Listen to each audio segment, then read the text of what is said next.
Një tjetër moment i rëndësishëm ka ndodhur në shtëpinë e Big Brother VIP Albania, ku Selina ka vendosur të flasë hapur për raportin e saj me Gimbo, duke sqaruar ndjenjat dhe pozicionin e saj pas afrimitetit mes tyre. Në një bisedë të gjatë dhe të sinqertë me banorët, ajo është shprehur qartë se nuk ka ndjenja të forta për Gimbon, edhe pse e pëlqen si person. Selina shpjegon se mes tyre ekziston një simpati dhe një marrëdhënie e mirë, por sipas saj kjo nuk do të thotë se ajo ka ndjenja romantike të thella. Ajo thekson se e vlerëson Gimbon për karakterin, energjinë dhe mënyrën si sillet me të, por nuk e ndjen lidhjen emocionale që do ta bënte të ndërmerrte një hap më serioz në raportin e tyre. Gjatë bisedës, ajo ndalet veçanërisht tek momenti kur Gimbo e puthi, duke pranuar se nuk u ndje mirë me atë situatë. Sipas saj, puthja ishte e papritur dhe e vendosi në një pozicion të sikletshëm, pasi nuk ishte e përgatitur emocionalisht për një gest të tillë.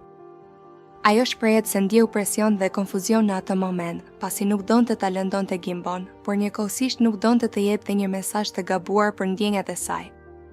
Selina thekson se për të është shumë e rëndësishme që çdo afrim të vijë natyrshëm dhe me ndjenja të sinqerta nga të dyja palët. Sipas saj, në një ambient si shtëpia, ku emocionet janë shumë intensive dhe situatat zhvillohen shpejt, është e lehtë të keqkuptohen gjestet dhe sjelljet.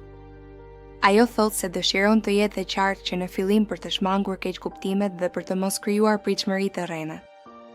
Selina shton se nuk dëshiron që marrëdhëniet e saj brenda shtëpisë të bazohen vetëm në momentet emocionale apo në presionin e situatës. Ajo beson se ndjenjat e vërteta kërkojnë kohë për të zhvilluar dhe nuk mund të imponohen apo të krijohen nga momentet spontane. Gjatë diskutimit, ajo shprehet se e respekton shumë Gimbon dhe nuk ka asgjë negative për të thënë për të si person.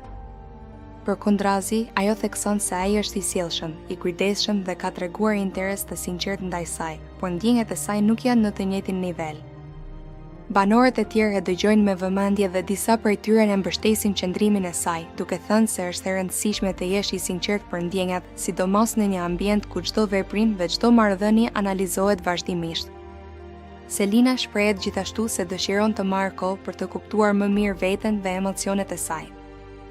Ajo thotë se nuk dëshiron të nxitojë në vendime që mund të ndikojnë jo vetëm në marrëdhëniet brenda shtëpisë, por edhe në mënyrën si perceptohet jashtë saj. Ajo shton se ndonjëherë njerëzit mund të ngatërojnë simpatinë me ndjenjat e forta, sidomos në një ambient të izoluar ku krijohen lidhje të shpejta. Sipas saj, është e rëndësishme të dallosh qartë këto dy gjëra për të qenë i drejtë me veten dhe me të tjerët.